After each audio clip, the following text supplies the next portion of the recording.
back, everybody. Now, born and bred in Mohlaletse Village in Limpopo, Chef Lebo Phala says her love for cooking developed over the years.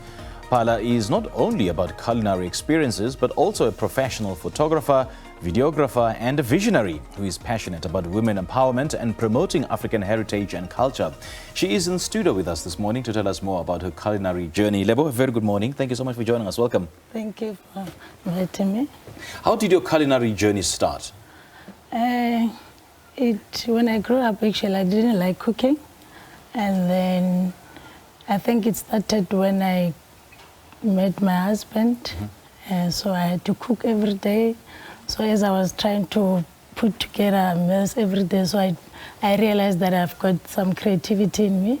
So I didn't just throw in. So wait, you started learning cooking after you married your husband? No. Because normally, some people, want to impress their men by their culinary skills.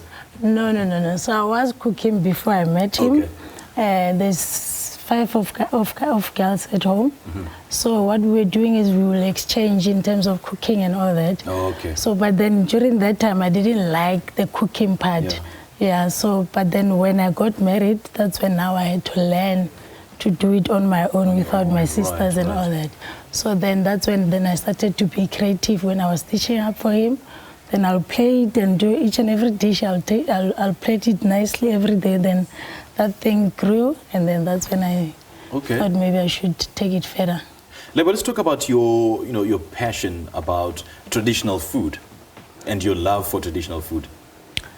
Okay, growing up in the rural areas, we used to eat especially from our grandmothers and grandfathers, we'll eat bomorojo, dinawa and all that. So what I've learned is during school when I was studying my culinary, they don't teach us about those things. So, and these are the food that we grew up eating, and then our grandmothers, they were never sick from eating them. But because we don't eat them a lot, so we end up just developing this sickness and all that. So I had to also go back home and then start learning again about our indigenous food, so that us as chefs, we can learn to cook our own indigenous food in whichever way we want. But would you say that traditional food is your specialty, or what's your specialty though? We can say that. Okay. Yes, because that's what I would love to actually expand, to teach even other chefs to start using our own indigenous food. Right. Be creative around them.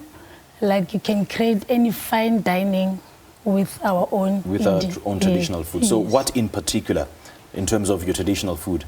It can be mirojo, dinawa, sogam.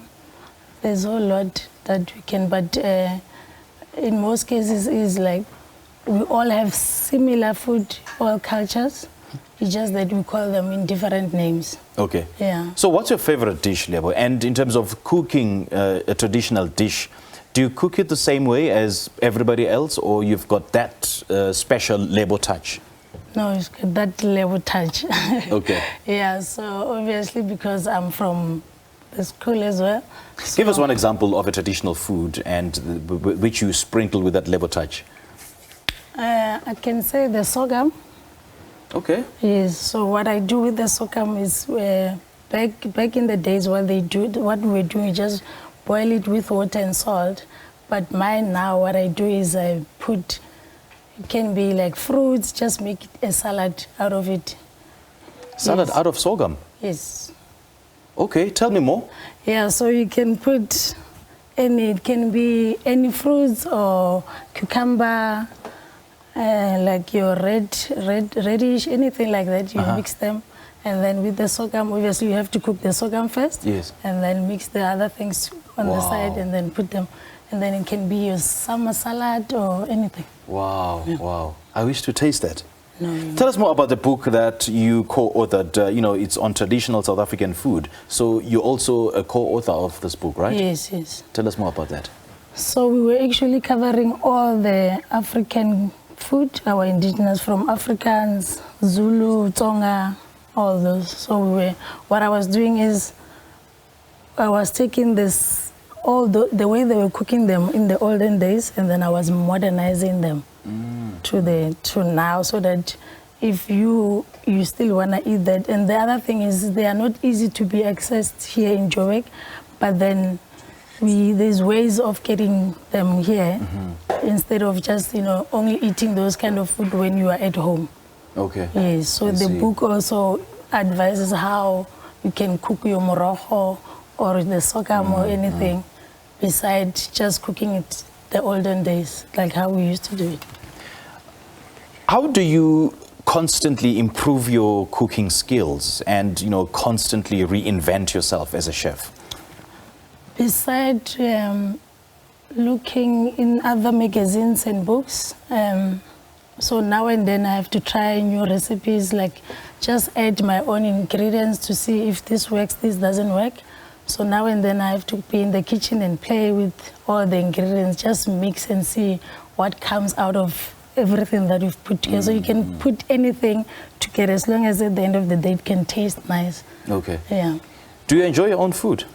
Because the reason I'm asking is that I've heard that so many chefs, they don't actually enjoy their food because they lose appetite as they cook. No, I do. So it is true, right? Yeah, because along the way as you're cooking, you keep on tasting and tasting. So by the time the dish is done, like you're full. So you don't want to. Right. Yeah.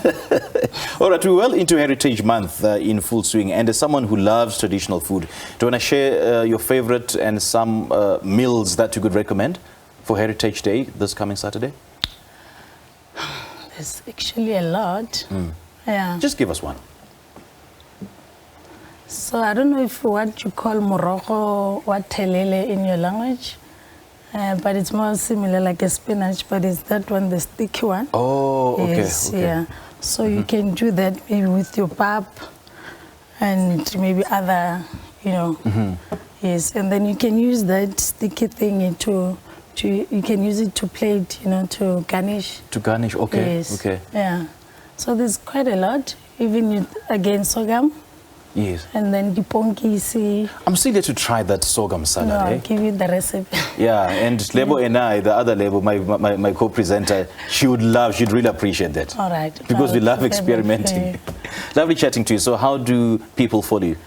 You find me on Instagram at hl_culinary_experience. Okay.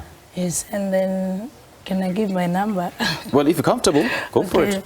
083-694-8991. Repeat it. 083-694-8991. Okay, so people can call that number and visit your page in terms of making bookings, because you also do catering, but you work from home, right? Yes, yes. Okay, Lebo, great chatting to you. Thank you very much. Thank you. That was Chef Lebo Phala, and she joined us this morning to give us a taste of a culinary journey.